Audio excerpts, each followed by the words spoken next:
I was telling my husband about it. He was like, "Are you sure you want to open this can of worms?" And I was like, "Yeah, I don't see any way that our show that doesn't talk about this." And he was like, "Okay, but getting political is going to piss some people off."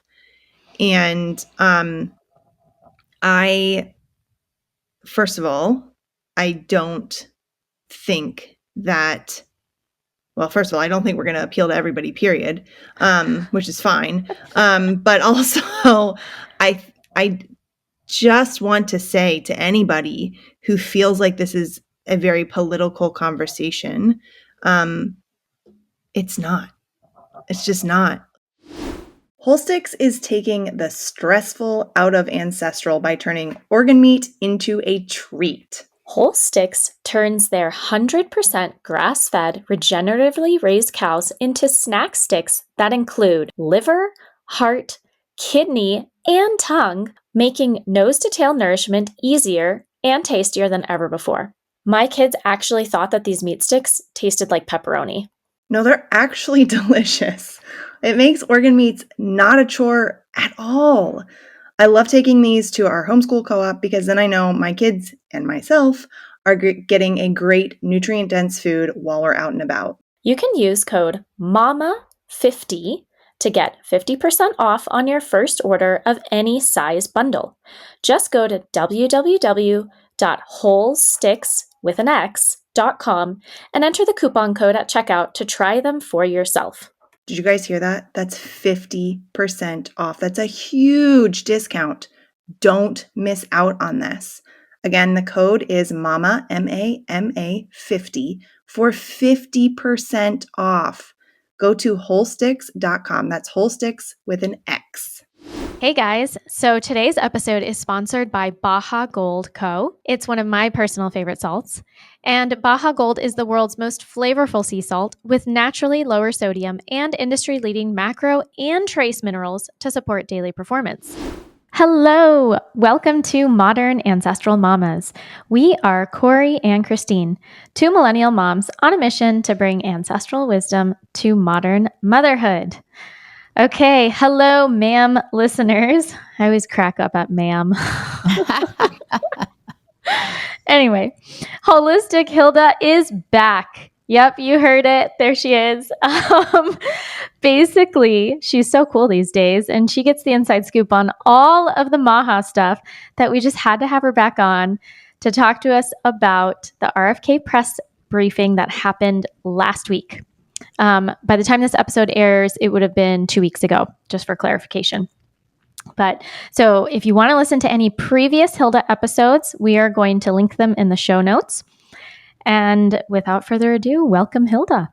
Thank you. Thank you so much. I feel so grateful to be in the mix right now. And I mean, both with you, but also the fact that I live in DC.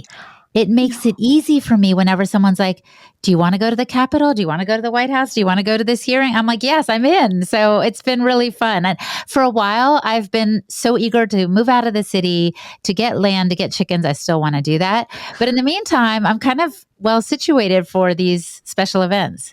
I was just thinking about that because I know you and I have talked about you wanting to move out of the city, and I obviously lived up there and left. But how providential that you are still there and able to attend all of these things and be really a part of this. Yeah, it's pretty cool. Yeah, I almost feel like you are literally a part of history right now. You're watching history be made. I feel that way too. It's so amazing. It's so amazing. Yeah.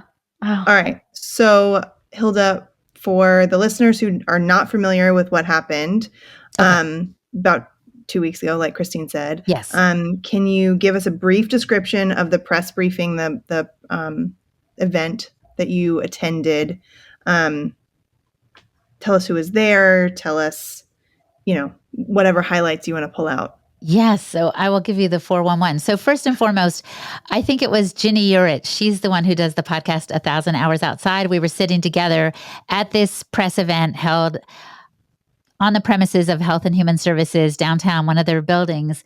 And she turned to me and she's like, do these things happen all the time? I was like, I don't know, because even though I've been living in the city over 25 years and I've raised my kids in the city, I wasn't always in these circles. I don't know. It's just, I feel like very swept up, like you said, as a part of history right now. So, Vani Hari actually, I guess I can put this out there. She invited me once again, because she invited me to the hearing for Bobby Kennedy Jr.'s, approval to be the head of HHS. This was back in, November or so.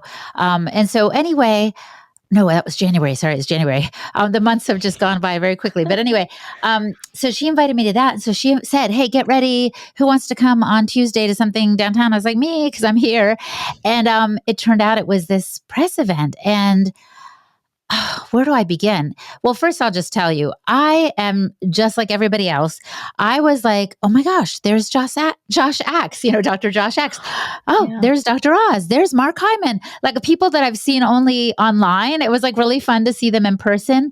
And now, because I've been at a few of these things, I know Callie Means, I know Vani Hari, I know Courtney Swan, so there were some familiar faces, Del Bigtree and so forth. But then there were people who I've literally only seen online. And so it felt really special in that way, but also it felt special the more I mingled with everyone and sat there and watched the presentations, was that this is a time where every voice matters. Like this is a movement that is gaining traction, not because of those big players and influencers, so to speak. It's really because it's a grassroots movement. And it is the moms, which is why I'm glad to be on this podcast. It is the moms who have for years, if not decades, been saying something is wrong. Like my kid isn't well. I'm not well. And I don't think it's because, we're not spending enough time outside, though that is a probably a factor too. But, it has to do with diet. Like they're realizing food is foundational to our health. And so Vani Hari in particular has been a catalyst, I would say, for this movement. She and Callie Means, and just we're the only non-political people from up front that got to speak. Okay. Callie Means is the author with his sister Casey of Good Energy. Vani's written many books, including Feeding, I think it's called The Lies They Feed Us, or something like Food that. Lies, I think. Feeding You Lies is actually Feeding the You title Lies. of it. Okay. I just Yeah. remembered. Food Lies is Brian Sanders' gig. But Whoops. anyway, that's another thing.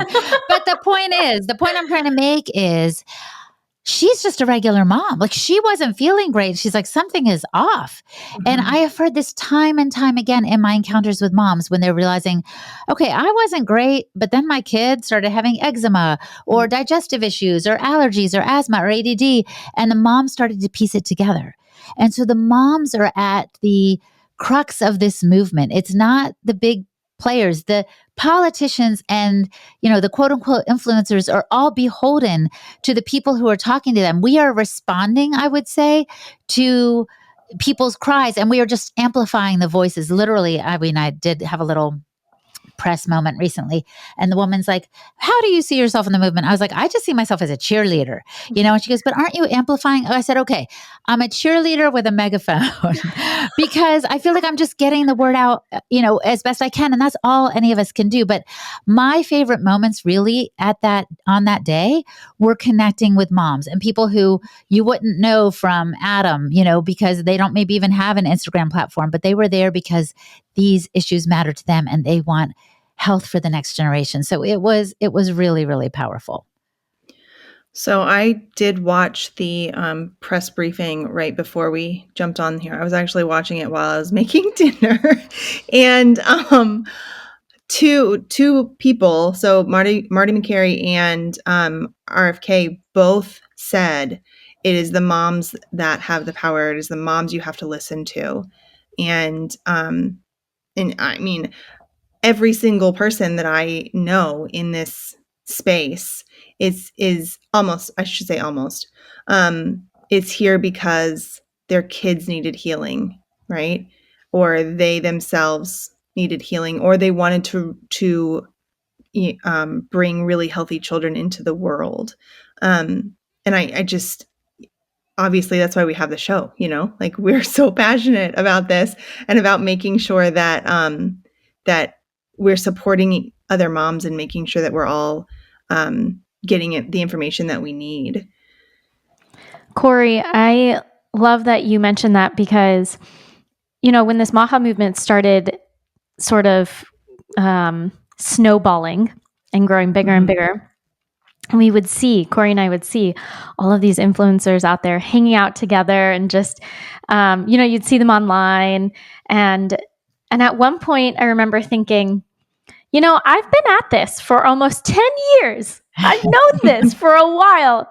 And these people, I mean, thank goodness we have these voices like yourself, Hilda, and, Vani Hari. Obviously, I feel like I'm one of Vani's OG followers. Like way before Wesney Price, I was following Vani. Yeah, me too. And I know, right? Oh, totally. And it's just one of those things where you're like, wow, these people have been in it for so long, some of them longer than us. And now we're finally seeing almost like I'm trying to think what the right word is, but we're finally being heard. It feels very vindicating. Yes. And I think Vani used that phrase, if not from the stage afterwards when people were interviewing her. She's like, I feel vindicated because she has been at it for so long. And people do look at you like you're crazy, which is so funny when you bring oranges to the soccer field as a snack. And they're like, wait, where are the Takis and the little, cool drinks or the Go-Gurt? It's just like, what? Why am I the weird one when I'm offering something natural and nourishing? It's been really hard for those of us who've been in it for a while. And I would say very public, like you do get a lot of pushback. So, for the mom who's listening right now, who's like, that's me, I'm the only one in my community who cares about these things.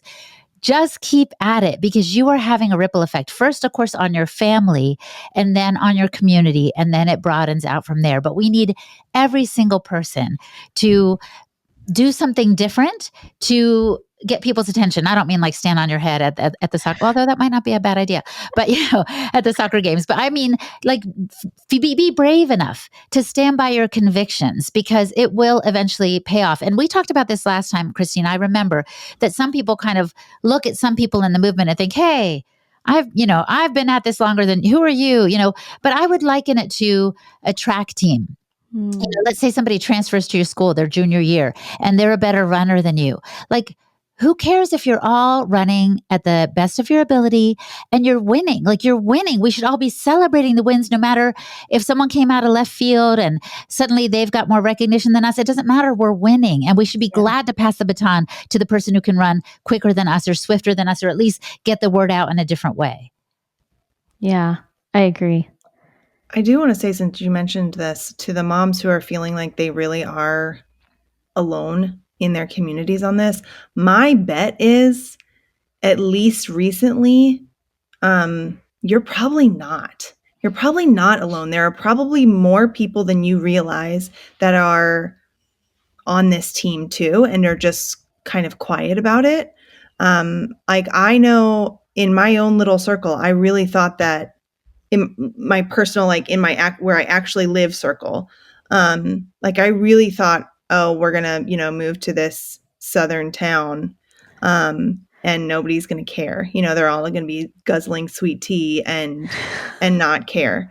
It's my own personal little prejudice there, maybe. But I have found so many people, especially within the homeschool community, that really do care. And maybe they're not doing the same things that I'm doing, but my specialties and their specialties can come together and we can all kind of mesh up and kind of make each other stronger.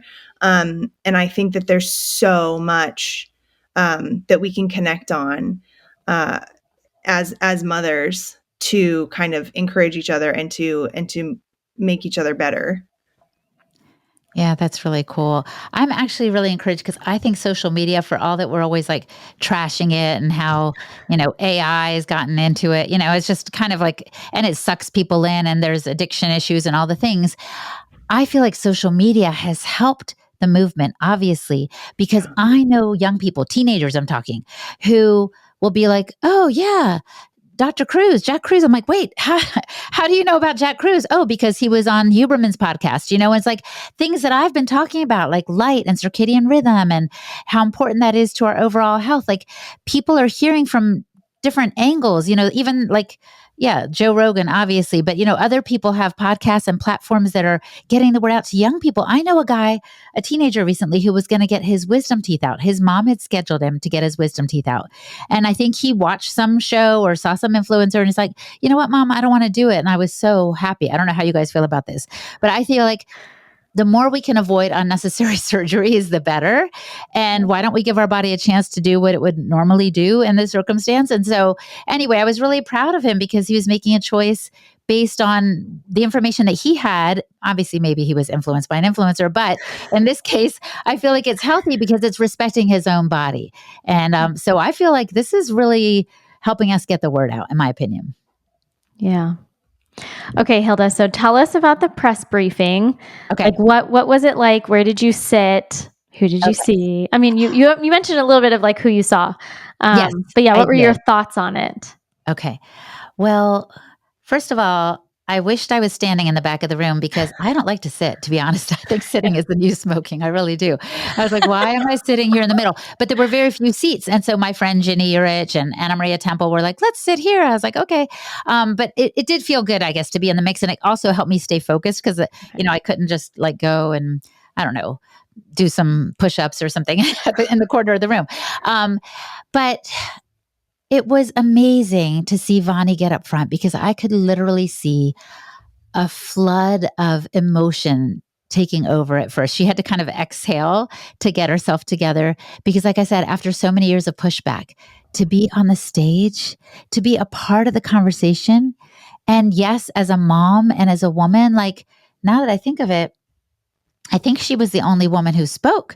So I was really, really happy for her and proud of her and pleased that she and Callie, like I said, got there and were able to say, no, we now can celebrate that the FDA is no longer asleep at the wheel. This is what Vani said from up front. And it was just so good and so sincere.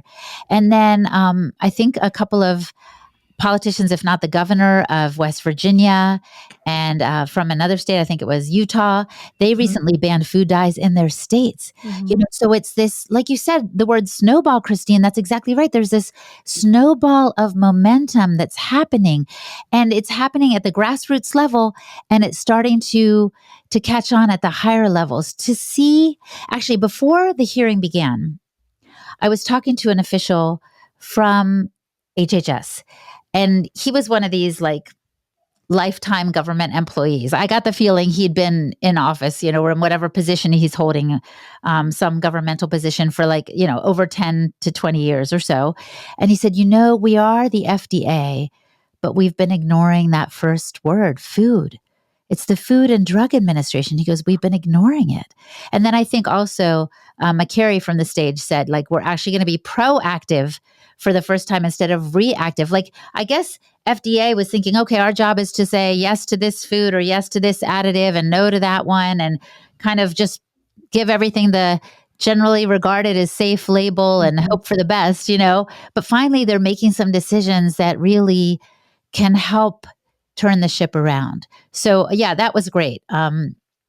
I don't remember that fellow's name, but I think later he was on the stage and stuff. But yeah, to see him, to see Bobby Kennedy, to see, the FDA commissioner and the NIH guy, Jay, up front, just speaking from the heart and saying things that are true and important, even when Bobby was kind of fielding questions from the press, some that were a little bit pointed, like, well, how can we be sure this is all going to happen?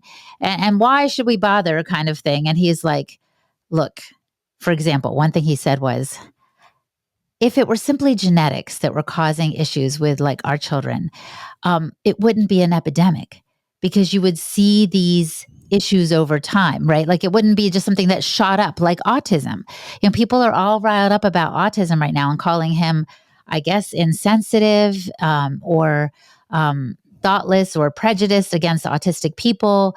But I think he's simply recognizing the data that it used to be 1 in 10,000 children were regarded as having autism. This is about 20, 25 years ago. And now it's like 1 in 33. And in California, it's 1 in 12 boys. Like that is not genetic. genetics at play. It is some kind of epidemic, and he suggests it has to do with our environment. And so our food is part of our environment. He's making some changes. Is this going to turn everything around? No, but it's definitely a step in the right direction. So I was very inspired. And I will say, when Kennedy was up front, I just thought, this man is so sincere. Like, he really was answering as clearly and as thoughtfully as he could to every question. And when someone said, well, what about like all these FOIA requests? I don't even know what they were talking about. Freedom of Information Act requests, I guess, that recently got shelved or something. He said, in our agency, we're going to try to have total transparency. And of course, I heard him say this at the hearings in January too. But he said, my goal is to put up the FOIA questions. So let's say a mom is like, how is red dye number 40 linked to allergies? Let's say, for example, that she won't have to put in a FOIA request because she'll go to that page and it will show exactly when that question was first posed to the agency and what the answer is. So she doesn't have to go digging or reinvent the wheel. So I do believe in his sincerity, and I do believe that he is riding this wave of sea change for the betterment of all of our health. Oh my goodness, that would be life-changing if something like that existed with all of the data and the information. Wow. Yeah, Corey, I don't know what you're going to say because I have so many questions too. Oh, well, I have a quote that I think just like worked in this. So Dr. Marty McCary spoke first, and he said he said this. So it says, quote, Americans' children are sick and suffering. 41% of children have at least one health condition, and 1 in 5 are on medication. The answer is not more Ozempic, more ADHD medication, and more antidepressants. There is a role for these medications, but we have to look at the underlying root causes. Mm-hmm. And that was the opening for the whole press briefing. And it just like really struck me. I went back and like rewound the YouTube video so I could type it all up.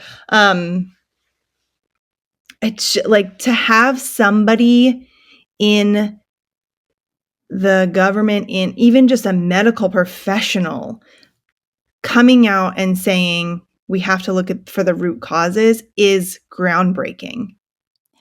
It's huge. Yes, I totally agree with that.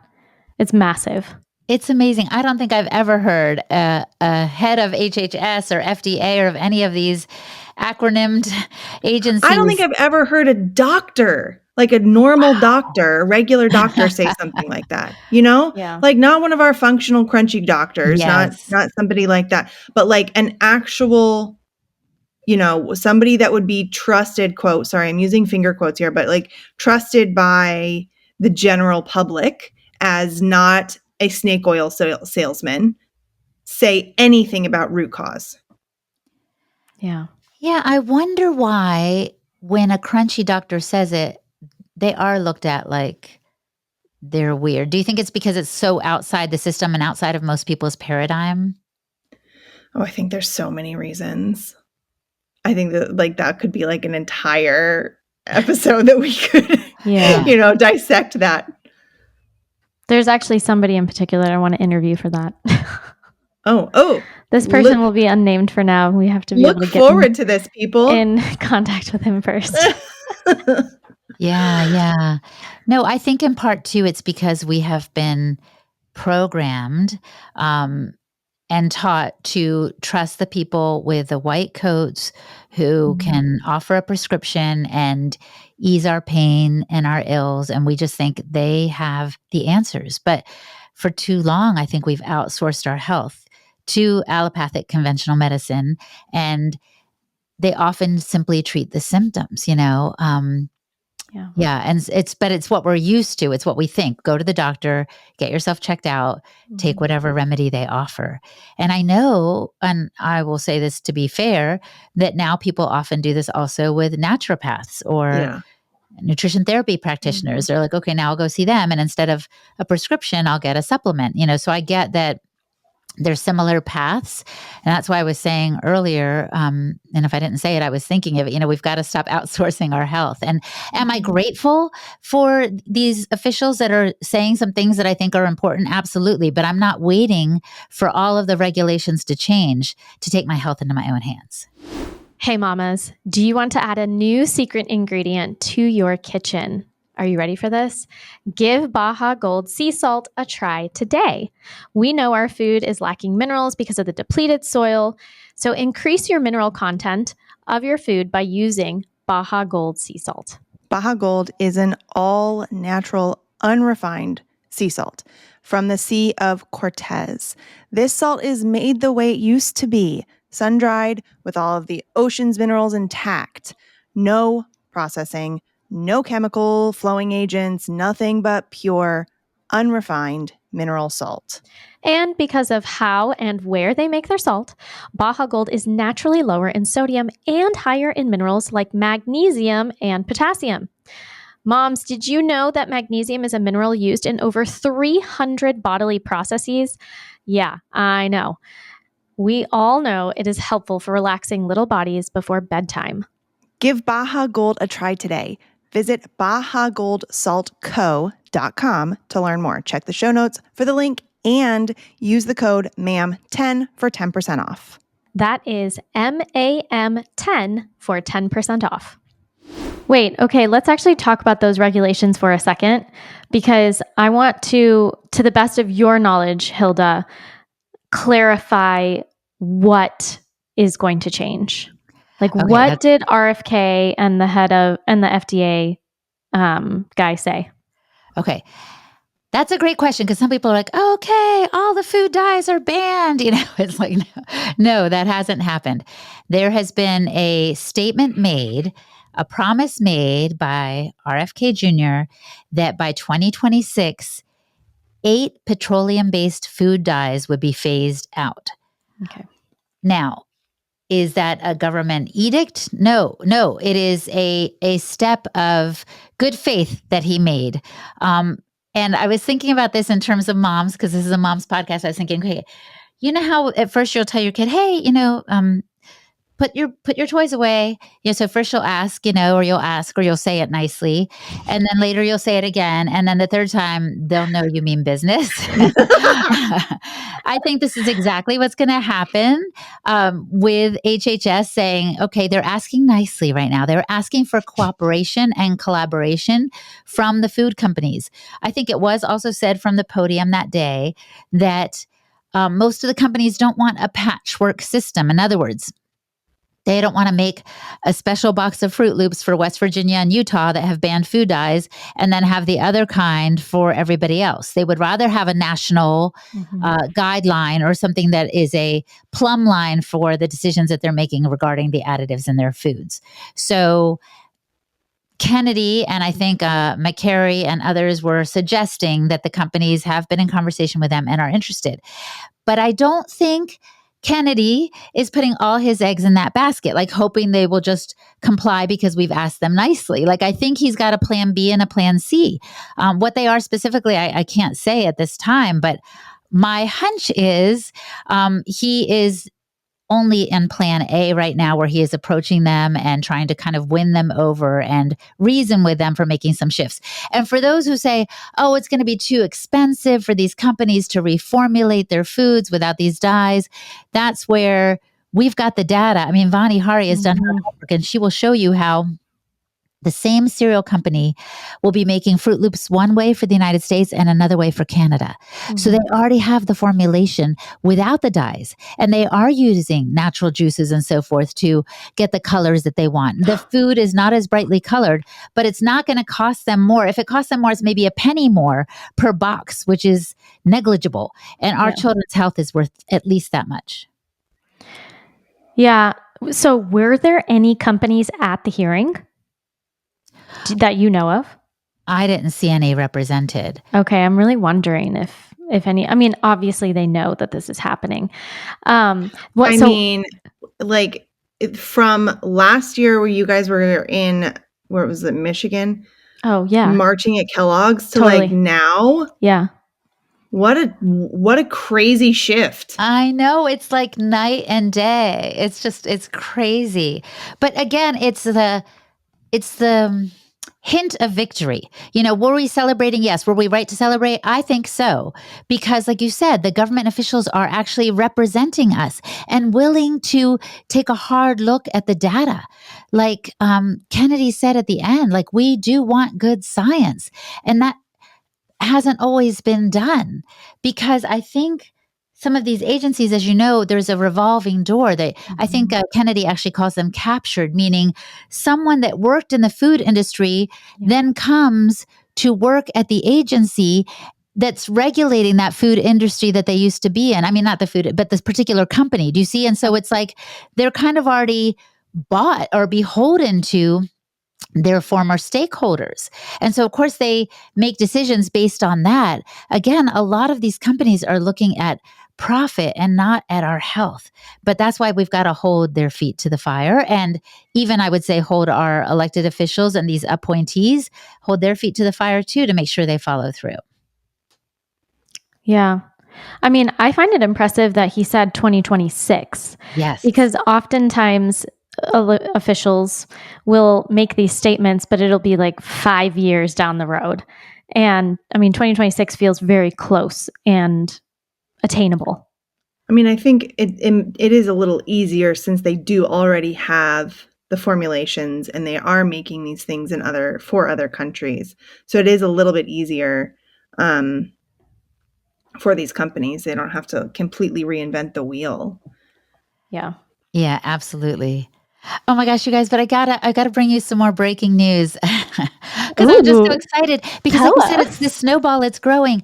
So the EPA, the Environmental Protection Agency, just made an announcement that they're going to be looking into PFAs, which are the forever chemicals people talk about, that are found often in clothing, but they're also found in our water. These are chemicals that are like flame retardants. They're found in cans. Well, they're going to be looking at this too. So I'm just like, what is happening? Like, and I also heard that Florida just recently, maybe even today, passed a ban on geoengineering over their state. So because there are chemicals coming at us, from all directions. And so some people are like frustrated by the slowness with which this may be happening. Although, as you pointed out, 2026 is not that far away, but they're just like, wait, what about glyphosate? What about fluoride? Mm-hmm. I feel like, from what I can tell, these agencies can kind of tell which way the wind is blowing, and they're wanting to please the public because we've had enough. We've just had enough, and we are tired of being so sick and tired. So I'm really pleased that they're making all these steps in the right direction, and I'm hopeful that it will lead to lasting change. Yeah. Corey, what were all the states that you said that were starting to ban food dyes? Okay, so I looked it up. And anybody can go to this. The Environmental Working Group has a whole list that they are continually updating. So that's ewg.org. There are currently 28 states who have a bill that they've either passed or it's working through their legislation to ban food dyes of some sort. Some of them are just like in schools, or some of them are just Red 40. Some of them have a lot, it's different, varying levels.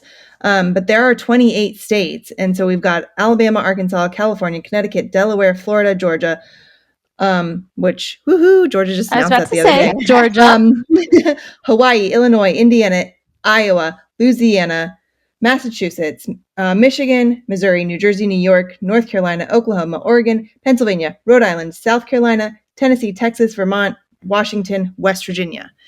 Woo woo, Texas.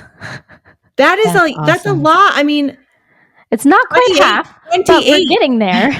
No, it's over half. 28 is more than half. Wait. Oh yeah, 28 is more than I guess she was thinking Greenland was already part of the United States. Yeah, oh yeah, totally. Puerto Rico. They're all states, and Washington, D.C. But that's huge. Yeah. I mean, that's a big deal. It is a big deal. And at the same time, I think I saw someone post on Instagram. They were like, okay, just because we take the dye out of Fruit Loops, does that make Fruit Loops good? And I was like, no, of course, of course. I'm an advocate, as you know, for ancestral health, kind of following ancestral health for good health today, meaning let's eat more real food, more single ingredient food. Let's do the best we can. But there's so many people out there that have no idea Mhm. that the dyes are making their kids more hyperactive. It's affecting them neurologically. It's affecting their emotions. They have these mood swings. I mean, of course, there's so many other things we could tackle because it's not just dyes in food. There's also emulsifiers and Glyphosate. sweeteners and preservatives. And like, there's so much stuff, but it is a step in the right direction. And there is good science behind how these are affecting our kids. And that's what Kennedy was pointing to. And that's why, yeah, this movement is growing. And I was thinking about this as we're gearing up to record this. I've been thinking about it kind of all day, and one of the things that really struck me is that Easter just happened, and I was very particular about the candy that I bought to put in my kids' Easter baskets. Like I literally went out of my way to buy candy that was like looked normal to them, but didn't have as much of the junk in it, didn't have the dyes in it, didn't have some of the other things that I don't really want them to have. And that was, a conviction that I had, and I wanted to go out of my way to do that. It was fine. But like, what about the single mom, or even just a mom on a lower income who wants to do that, who wants to have better candy for her Easter basket, but doesn't have the time to drive to another city to go to the store that has the good candy, or doesn't have the budget because they're more expensive. Mhm. So she doesn't have the budget to buy it. What's she going to do? Just tell her kids, no, you can't have, I'm not buying you candy for your Easter basket. So her options are she doesn't buy candy for the Easter basket, or she, blows her budget or blows her time. Or what if, crazy, M&Ms just weren't poisonous? Like, what if we just didn't have those crazy dyes on the M&Ms? Yeah. Like, that's what I love. That's what I love about, I will say in particular, Vani's advocacy, because she's not eating that stuff, but she knows a lot of people are. Right. Yeah. Totally. So she's not fighting this for herself. When I become a part of this too, as I'm becoming more and more a part of it, I'm realizing, oh, this isn't for the people who already get it, either have the means or the understanding or both to provide different foods for their family. This is for everybody else. Yep. Yeah. So I'm really, really, really thankful about that. I look at it as almost symbolic. That's what this is. I mean, just like you guys have said, it doesn't mean Fruit Loops are going to be healthier, but this is to show the world, Americans, that we care about your health, that we acknowledge that there has been chemicals in the food for almost 100 years, and it's time to change. I don't know. I see it as that way. That's right. That's right. How the Europeans have been so far ahead of a lot of issues, rather than compared to the United States, right? Like that's why in Canada and in Europe, they have different formulations, these companies do, because they know, oh, this won't fly over there, that we've got to put a warning label on it of some sort. And so they don't want that. So they change their formula. And so now we're saying also, we are in that same bracket. We don't want this in our food stream. Yeah. Christine, you had something you wanted to talk about. I know. Okay, so I'm going to pick both of your brains a little bit. I was having a little bit of a philosophical conversation with a friend earlier this week. You know who you are, but we were talking. All love you. I know, yes, we do. We were talking about the people that work at these companies, and her argument was that they're just everyday, like think of the CEOs of these companies. They're just everyday citizens who are doing their job. This company has provided for their family. They really don't think they're poisoning people. they think that they're doing the best that they can. And I disagreed with her.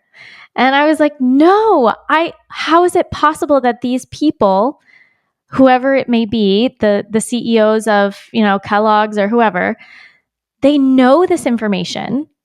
In my mind, this is what I was thinking. They know because they have been shown the data, and they have said, no, we need data that shows otherwise in order to make their products go through. So my argument was, no, I think that it's very nefarious what these people are doing. Do I think that they are consciously trying to poison the American public? I mean, that feels pretty far-fetched to me. I don't think that that is what they're consciously trying to do. But my friend was arguing that everybody is just, they're doing the best that they can, and they just don't know. So, it was one of those existential, like, are humans good at heart kind of thing, and we're just doing the best that we can? Or, do we have a little bit of darkness and evil in us? And it kind of made me, I don't know, I was wondering what you guys think. Like, okay, one more comment, which is just Corey and I just interviewed Stephanie Seneff, and she talked about glyphosate. And she's talking about EPA and how they're changing the levels of glyphosate, the toxic levels. They're increasing it more and more, making it what was the term, Corey? Like, oh my gosh, I'm gonna butcher like this. what is the bad dose, poisonous dose, toxic dose? Yeah, I'm totally. But it's kind of like how they've changed the expectations for babies, for when babies are expected to crawl or walk or whatever has been changed. The baseline is changing constantly. Yeah. And it's just like it's impossible for me to believe that they don't know. That they don't know that this is truly toxic. You go first, Corey. Okay. Okay. So from a worldview standpoint, I don't think, boy, Christine, you're going to get us, get some reactions from this. I don't think that humans are innately good. I don't believe that. However, I do think that the friend that you're mentioning is right. I think that most of the people in these companies are beholden to their shareholders. They have to legally do what is best for the people who have a stake in their company. And they are just doing that. I don't think that there's a nefarious thing about, like, they're like, what is that character from, like, Popeye or something? The, like, is it Popeye? No, Boris, Bullwinkle. That's what I'm trying to think of. What is the character from Bullwinkle who's, like, got the mustache, and he's like, I'm going to, poison the American people. I really hope everybody watches the YouTube video, because that was a whole thing on this episode. But I don't think it's like that. Like, I don't think they're being evil. I think that they're just doing their job. Okay, and I guess I think it's a mix. I think some people absolutely must know, because yes, I read this article in I think it was the New Yorker magazine. Wait, can I pause just a second? I don't think it's that they don't know. I think it's just that they are able to justify it in their brains. I don't think it's that they're trying to. Okay, that's all I want to say. Okay. So New York Magazine. Well, in the magazine, they were talking about Taco Bell, and how they had a whole team of scientists, or they weren't even just talking about Taco Bell. They were studying how the people who make up the new food combinations to sell, how they do it.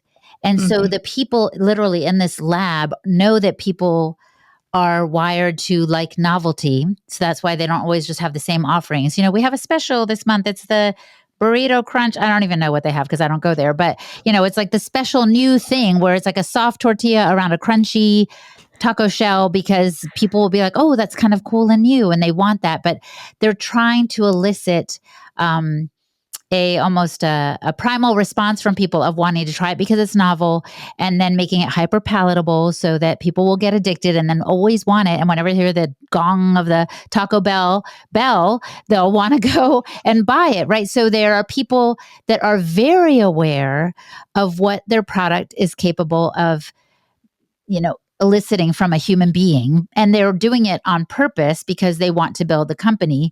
But I don't think they're trying to poison people. I think you're right, Corey. I think they justify it and think, okay, well, this is how our company thrives, is knowing that people like novelty, knowing that certain flavors mix umami with, salty or whatever will really get people craving this. And we're going to put that into our next batch of tacos that we make. But I'm not trying to speak ill of Taco Bell. I'm sure they're very cute. They've got a chihuahua and everything. But I'm just trying to say that I think, it's a mix. I do think there are people in the company who simply get their paycheck and go home and are just doing one bit. So they are a cog in the wheel. And so they're unaware, I think. They're just trying to do their best so they can get their paycheck. They don't think, oh, how is this ultimately affecting people?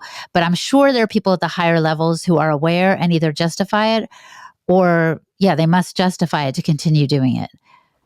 Yeah, I definitely don't think, I agree with you that in my mind, when I think of these individuals, I'm thinking of the CEOs or the scientists, even the scientists that are running the research to prove that, for example, glyphosate is safe. I